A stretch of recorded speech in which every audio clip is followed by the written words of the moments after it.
It wasn't supposed to happen. It was just an awkward, fleeting moment that I could easily explain away. At least that's what I kept telling myself.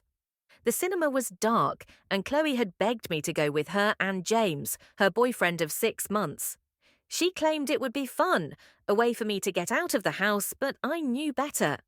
She thought I was lonely, and maybe I was. When we got there, the seats were spread out. Chloe ended up in a row behind us, chatting to a colleague she had bumped into, while James and I found seats near the centre. I was about to sit down next to him when someone walked past and claimed the seat. "Just sit here," James said, patting his lap with a slight grin. I froze.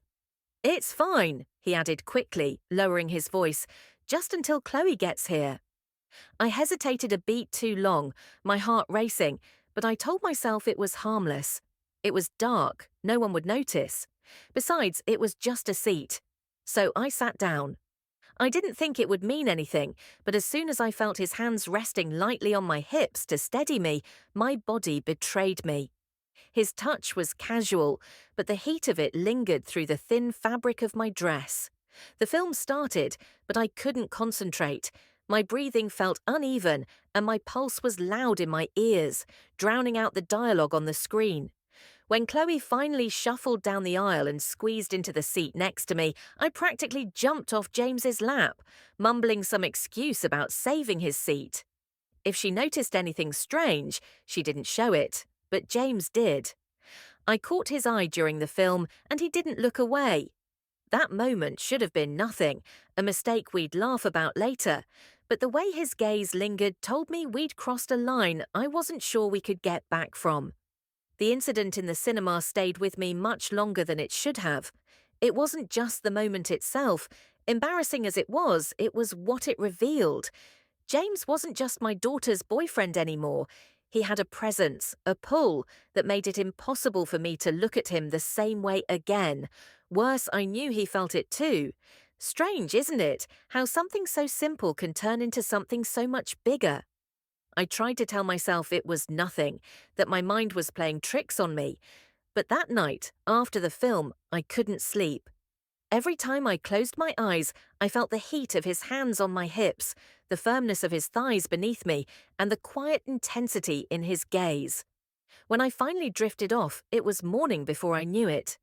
I woke groggy, annoyed at myself for dwelling on it, but when I walked into the kitchen and found James standing there, pouring coffee as if he'd always belonged in my house, all those feelings came rushing back. He looked up, caught my eye, and smiled. It wasn't a big smile, just a little curve of the lips, but it was enough to make my pulse race. "Morning," he said, his voice soft and casual. "Morning," I replied, grabbing a cup and getting busy with the coffee pot. I tried to act normal, as if my skin didn't tingle under his gaze. "Chloe's still asleep," he said, leaning against the counter. "Late night," I murmured, avoiding his eyes. "Yeah," he said, and then, after a pause, "Are you okay? You seem distracted." I froze, gripping the cup a little tighter than necessary. "I'm fine," I said quickly, forcing a smile. "Just tired." He didn't push it, but I could feel his eyes on me as I left the kitchen. James had started going out with Chloe 6 months ago. She'd met him at a networking event for young professionals. Her words, not mine. Chloe was ambitious, sharp, and as confident as you'd expect a 22-year-old fresh out of university to be. The first time she brought James home, I was surprised. He was older than most of the boys she dated, 25, polished and charming in a way that felt effortless. He was the kind of man who knew everyone's name, who could make you laugh without trying too hard. I liked him immediately, perhaps too much. At first I brushed it off. Of course I liked him. He was polite, respectful, and clearly in love with my daughter. But as time went on, I began to notice things I shouldn't have. The way his hand lingered on mine when he handed me something at the dinner table. The way his eyes seemed to find me across the room, holding my gaze just a second longer than they should. The way his compliments, always polite and casual, felt like they carried an undertone meant just for me. "Mrs. Rains, I can't believe you're Chloe's mother," he'd said once, laughing as he helped me clear the table after dinner. You don't look old enough to have a daughter your age. I'd laughed it off, called him a charmer, but my cheeks were burning. I told myself it was harmless flirting, if you can call it that. It didn't mean anything. He was young, confident, of course he was friendly, but deep down I knew there was more. And then there was film night. Everything changed after that. A week after the cinema incident, Chloe asked me to let James in while she was late from work. It was a rainy evening, and when the doorbell rang, I found him standing there, his dark hair wet from the rain and his coat dripping on the porch. Sorry, he said, giving me that easy smile. Didn't mean to interrupt your evening. That's all right, I said, stepping aside to let him in. He shrugged his coat off and handed it to me, and for a moment his fingers brushed mine. It was nothing, just a little touch, but it felt like a spark had shot up my arm. You can wait in the living room, I said, trying to keep my voice calm. Chloe should be back soon. Instead, he followed me into the kitchen and leaned against the counter as I poured myself a glass of wine. What, one? I asked, holding up the bottle. Sure, he said, his voice low. I handed him the glass and he raised it in a mock toast. 2 embarrassing film nights, he said with a grin. I almost choked on my drink. Don't, I said, laughing despite myself. What? He asked, feigning innocence. It's a funny memory, I said, shaking my head. For who? He asked, raising an eyebrow. The question hung in the air, heavier than it should have been. I didn't answer, and he didn't push, but as he took a sip of his wine, his eyes stayed on me, unblinking. I knew I should have walked away, made an excuse to leave the room, but I didn't. I stayed, leaning against the bar opposite him, the silence between us crackling with tension.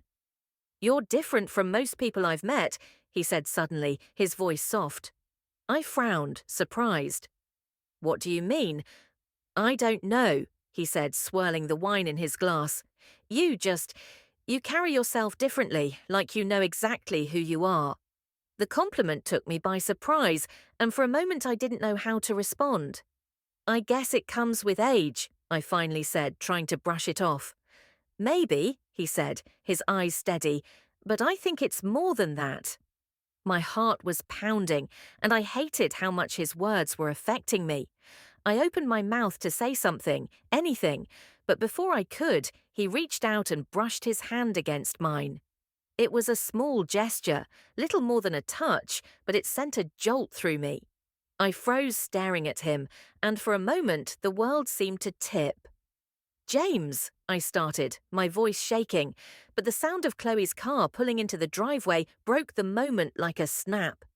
He pulled his hand back, his expression unreadable, and I turned away, busy with the wine bottle as Chloe. I walked in and called out a cheerful hello. That moment should have been a warning, a sign to put some distance between us before it was too late, but instead it became the first crack in the wall I'd spent years building. I don't know exactly when the line became blurred. Maybe it was that night in the kitchen when his hand brushed against mine, or the way he looked at me with an intensity that made my stomach turn. Or maybe it had been building for weeks, unspoken tension disguised as innocent glances and casual conversation. All I knew was that I couldn't stop thinking about him. The moment that really changed everything came the following Saturday. Chloe had gone out with friends for the evening, leaving the house uncharacteristically quiet. I'd settled down on the couch with a glass of wine and an old film, trying to enjoy the rare peace.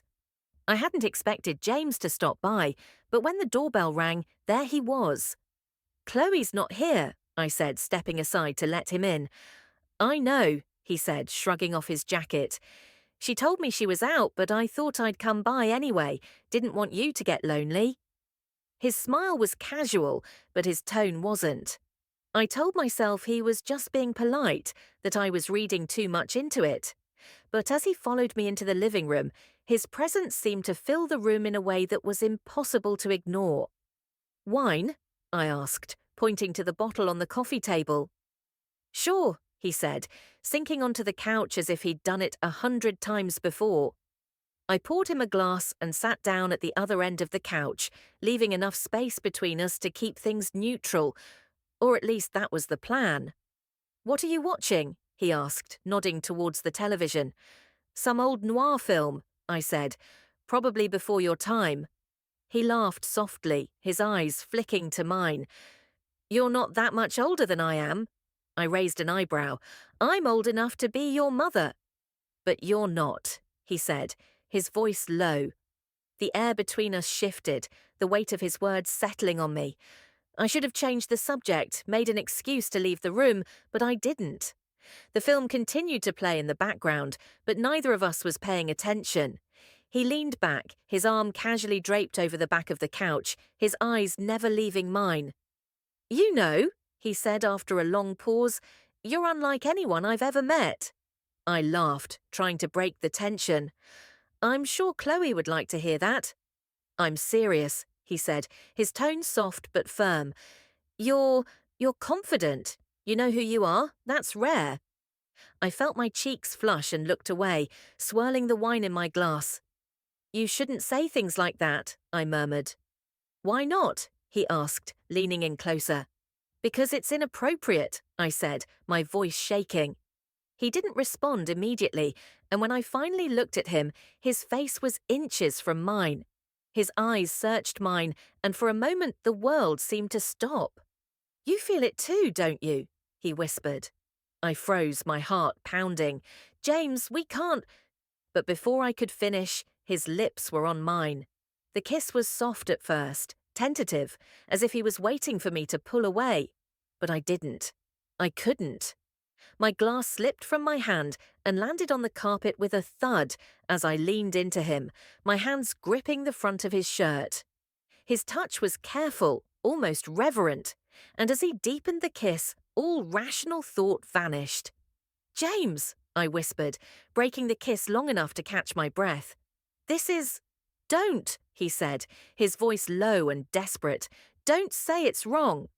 But it was wrong, and we both knew it. It didn't stop me from pulling him closer. We didn't make it to the bedroom. The couch became our world, the flickering light from the TV casting shadows across his face as he kissed me, as if he'd been waiting for this moment forever. His hands explored my body with a mixture of confidence and hesitation, and for the first time in years, I felt alive. It wasn't just the physical connection, it was the way he looked at me, like I was the only person who mattered. When it was over, we lay there in silence, tangled together, the reality of what we'd done slowly sinking in. "I shouldn't have come," he finally said, his voice barely audible. "No," I said, my voice shaking. "You shouldn't have." He turned to look at me, his expression gentle but conflicted. "Do you want me to leave?" I hesitated, my heart aching. "I don't know." The next morning, I woke up and he was gone. The couch was empty, the wine glasses still on the coffee table. I stared at the spot where he'd been, my mind racing. I told myself it was a one-time mistake, that it wouldn't happen again. But deep down, I knew better. The days that followed were a blur of guilt and anticipation. I avoided Chloe as much as possible, afraid she'd see the truth written all over my face. But James, he was everywhere. He texted me late at night, his messages simple but full of meaning. "Thinking about you. Can't stop." I didn't reply at first, but the longer I resisted, the more I wanted to see him again. And then he turned up at my office. It was late, long after my colleagues had gone home. I was going over design plans for a new client when the door to my office creaked open. "James," I said, startled. He walked in, closing the door behind him. "I couldn't stay away," he said, his voice low. "You can't be here," I said, standing up. "Why not?" he asked, coming closer. "Because this is my workplace," I said, though my voice lacked conviction. He smiled, his eyes meeting mine. Before I could respond, he closed the distance between us, his hands finding my waist. "James, someone could." "They won't," he said, cutting me off with a kiss. That night, the small couch in my office became our refuge. The risk of getting caught only added to the intensity. And when he finally left, I sat there in the dark, my heart racing and my mind a whirlwind of emotions. I told myself it couldn't go on, that it was too dangerous, too reckless. But the next time he called, I didn't hesitate to answer. Once we crossed the line, there was no turning back. It wasn't just a moment of weakness. It was something much deeper, something neither of us could resist. James and I fell into a dangerous rhythm, one that blurred the lines between secrecy and obsession. We knew we were playing with fire, but every stolen moment made the flames burn brighter. It started with late-night visits to the house when Chloe wasn't home. He'd text me something as simple as, "Can I see you?" And within minutes, he'd be at the door. Each time felt riskier than the last, but the excitement only added to the intensity. One night, Chloe had gone to a friend's birthday party, promising she wouldn't be home until late.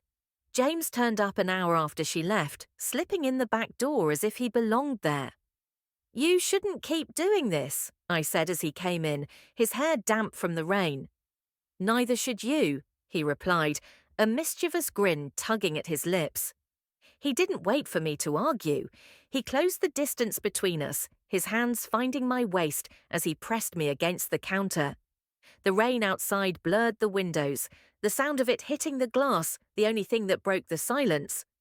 "You make it impossible to stay away," he murmured, his lips brushing against my neck. I didn't answer. I couldn't. The places where we met became more daring. Once we spent an afternoon in his car, parked in a secluded spot on the outskirts of town. The windows were steamed up as the summer heat made the air thick and sticky, but neither of us cared. Another time we met at a boutique hotel on the edge of town. I told Chloe I was meeting a client and left work early, my hands shaking as I walked into the lobby. James was waiting for me in the room, his tie loosened and his sleeves rolled up. As soon as the door closed behind me, all the tension dissolved into something electric. The room was small, intimate, and every sound felt amplified. The rustle of the sheets, the soft gasps, the faint hum of the air conditioning. It was all-consuming. "You're driving me crazy," he said afterwards, his head resting on the pillow as he traced lazy circles down my arm. I didn't answer. I couldn't bring myself to say what I was thinking, that I felt the same way. But the more time we spent together, the harder it became to hide it.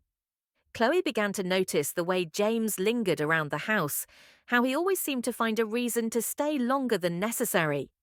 One evening, as we sat around the dinner table, she made an offhand remark that sent a shiver down my spine. "You two get on so well," she said, glancing between me and James. "Sometimes I think he likes you more than me." I froze, my fork halfway to my mouth.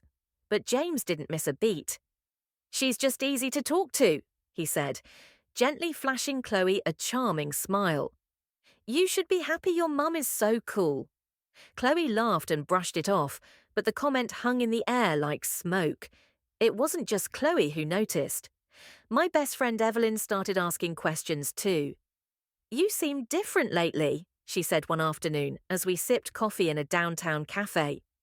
"Different how?" I asked, feigning ignorance. Evelyn tilted her head and studied me. "I don't know, distracted, like your mind is somewhere else." I forced a laugh and shook my head. "I think you're imagining things." "Am I?" she asked, her voice soft but probing. I avoided her gaze and concentrated on the steam rising from my coffee. Evelyn didn't press me further, but I could tell she wasn't convinced. The close calls began to pile up, each one making my heart pound and my nerves fray. One night, after Chloe, James and I were sitting in the living room. The lights were dim, and we sat on opposite ends of the sofa, trying to maintain the illusion of distance. But when he reached out and his fingers brushed against mine, the room seemed to shrink. I didn't hear Chloe coming down the stairs until it was too late. "What are you two still doing up?" she asked, yawning as she entered the room. "Just talking," I said quickly, pulling my hand back. James smiled, his composure impeccable. "Your mum's got some interesting stories," he said, leaning back casually. Chloe didn't seem to notice the tension, but soon I excused myself and retreated to my bedroom, my heart pounding. The worst moment came one afternoon when Raymond, my ex-husband and Chloe's father, turned up unannounced. He'd been visiting from out of town and had decided to surprise Chloe, but he caught me and James in the middle of a quiet conversation in the kitchen. "What's going on?" Raymond asked, his tone sharp. "Nothing," I said quickly, moving away from James. "We were just talking."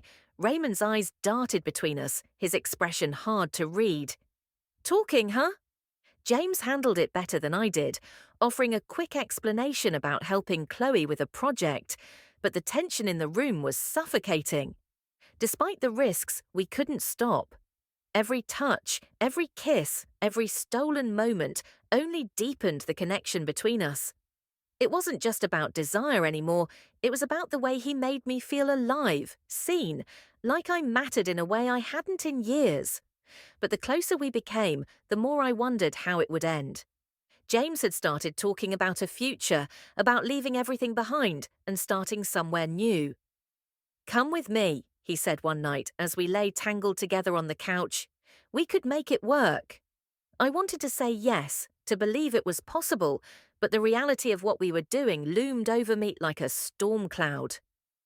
"This can't last," I whispered, more to myself than to him. He didn't answer, but the look in his eyes told me he wasn't ready to let go. The cracks in our secret world were beginning to show, and I knew it was only a matter of time before it all came crashing down. I always knew it would come to this. We were too reckless, too bold. I told myself we could handle it, but deep down I knew the truth. Secrets like this never stay buried. The day it all started to unravel began like any other. Chloe had left for a yoga class, leaving the house quiet and still. James texted me in the morning, asking if he could come over. I hesitated for a moment before replying, "Just for a little while." When he arrived, the tension between us was palpable. He kissed me the moment he walked in, his hands sliding to my waist as I half-heartedly tried to push him away. "Not here," I said, my voice shaking. "Why not?" he murmured against my neck. "It's just us." But it wasn't just us. Not really. We ended up on the couch in the living room, the same place where it all started. The sunlight streaming through the curtains was almost mocking, illuminating the room that had become our secret world. I was too distracted, too caught up in him, to hear the sound of the front door opening. "Mum!" Chloe's voice froze me. James and I jumped apart, but it was too late. Chloe was standing in the doorway, her yoga mat slung over her shoulder, her expression a mixture of confusion and growing horror. "What the hell's going on?" she asked, her voice shaking. I couldn't speak. My throat was dry, my mind racing for an explanation that wouldn't come. "Chloe, James started it." He stepped towards her. "Don't!" she snapped, holding up a hand. "Don't you dare!" Her eyes shifted to me, and the betrayal in her gaze was like a knife to my chest. "How long?" she demanded. "Chloe, it's not—" "How long?" she repeated, her voice cracking. I swallowed hard, my hands shaking. It just happened." "You didn't mean for this to happen," she interrupted, her voice rising. "Are you serious right now?" Tears streamed down her face as she looked between me and James.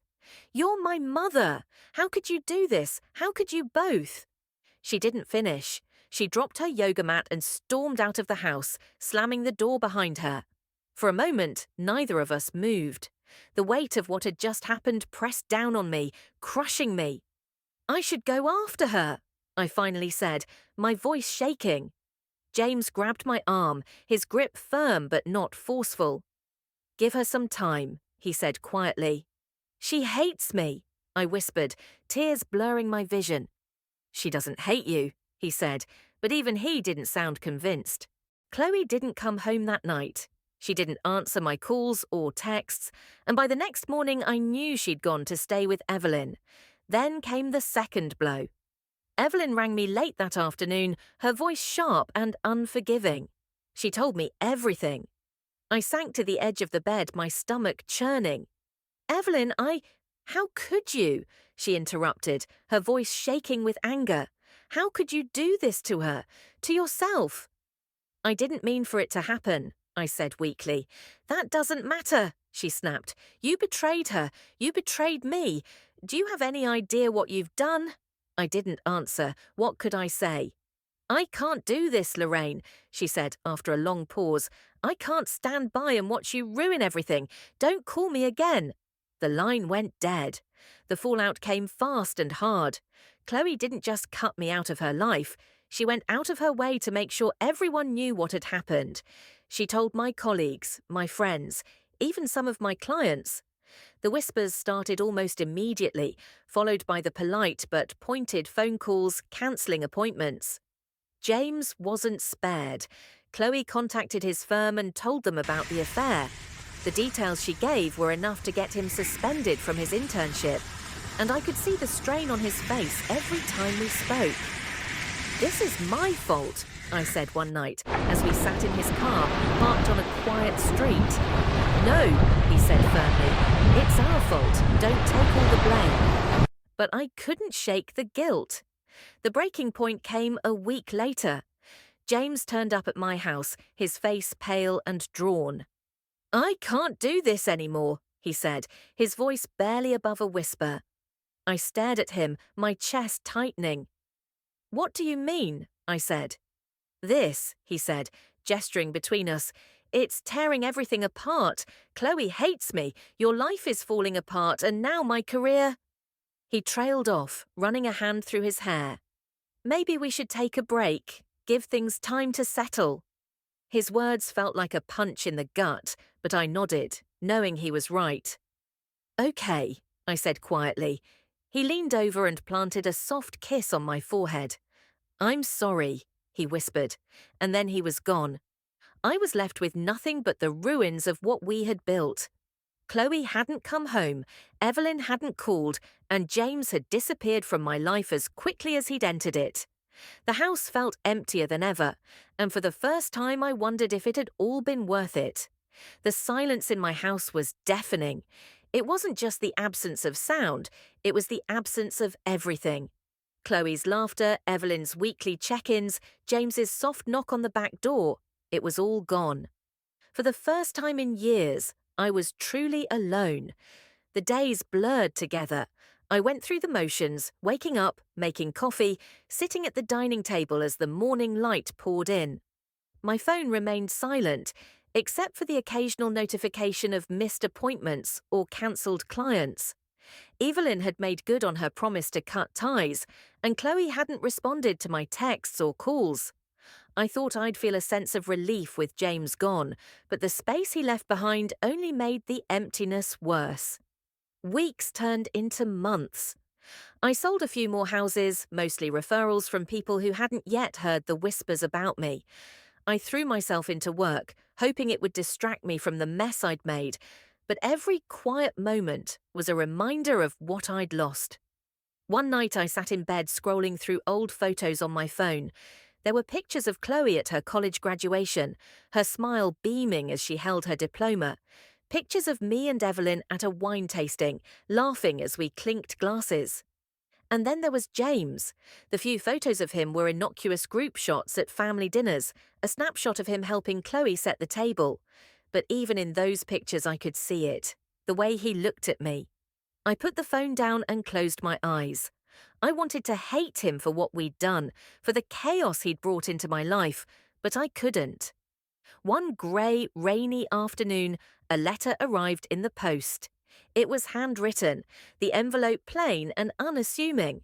I knew it was from him before I opened it.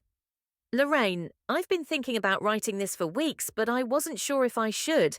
I wanted to give you space to heal, but I can't stop thinking about you. I don't regret what we had, not for a second. You made me feel alive in a way I didn't know was possible. But I know I hurt you, and I know I hurt Chloe. I can't undo that, but I hope one day you'll find it in your heart to forgive me. I'm in Chicago now, starting over. If you ever need to talk or anything else, you know where to find me. James. I read the letter 3 times before carefully folding it and placing it on the table. My chest ached with a mixture of longing and guilt. The next day, I picked up my phone and scrolled through my contacts until I reached Chloe's name. My finger hovered over the call button, my heart pounding. I pressed it. It rang twice before going to voicemail. "Hi, sweetheart," I said, my voice shaking. "It's me. I just wanted to say I'm sorry for everything. I know I hurt you, and I'll regret it for the rest of my life. I hope one day you can forgive me. I love you." I hung up, tears streaming down my face. James's letter sat on the table for weeks. I thought about writing back, about getting on a plane to Chicago and seeing if we could pick up the pieces. But every time I reached for the envelope, I stopped myself. I wasn't ready. Maybe I never would be. For now, all I could do was sit with the silence and try to figure out who I was. Without him, without Chloe, without anyone. And maybe that was enough.